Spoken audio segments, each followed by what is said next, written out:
Smith. Hi, I'm Nina Paida. Hi, I'm Eleanor Winterstein. I'm Anna Moronic. Oh, hi, I'm Holt Gibson.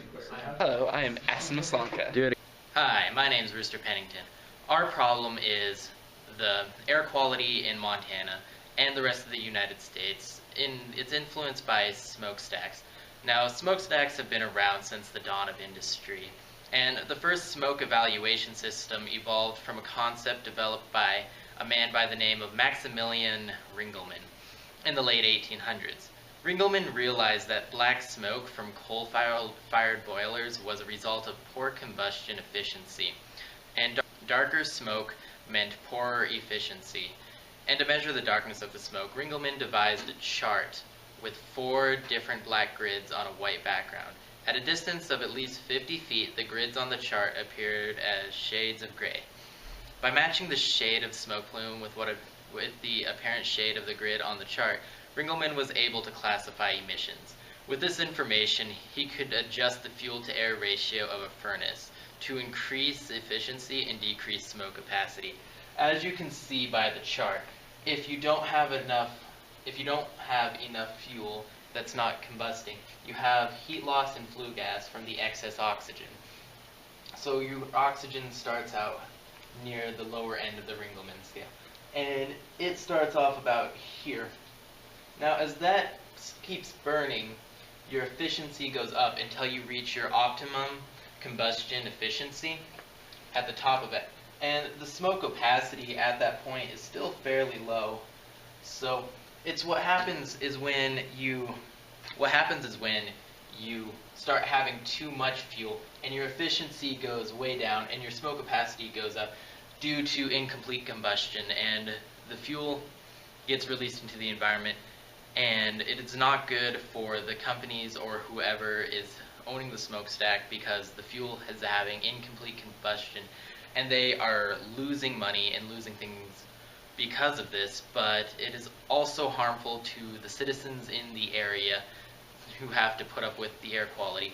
Regulations in America began in the early 1900s, and they're based on the premise that smoke was a nuisance and that it infringed on other people's rights. In 1948, it was declared not only a nuisance, but also a health hazard after a series of air pollution-related deaths in Donora, Pennsylvania. And this set the stage for federal regulation and control of air pollution to protect the public health.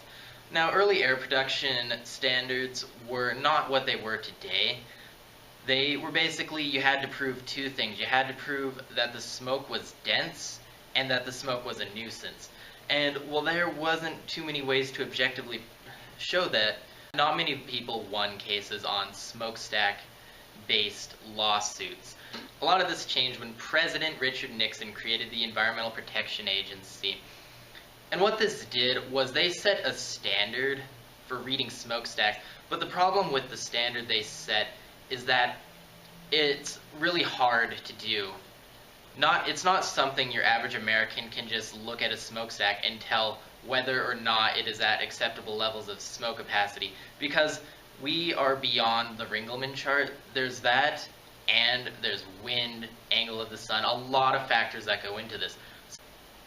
So what we decided to do to fix this problem, when the app starts up, it brings up a picture, basically like you would on a camera, like when you're pointing a camera or something.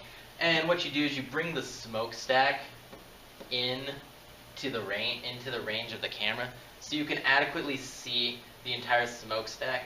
And they bend over a lot from the wind and all sorts of things.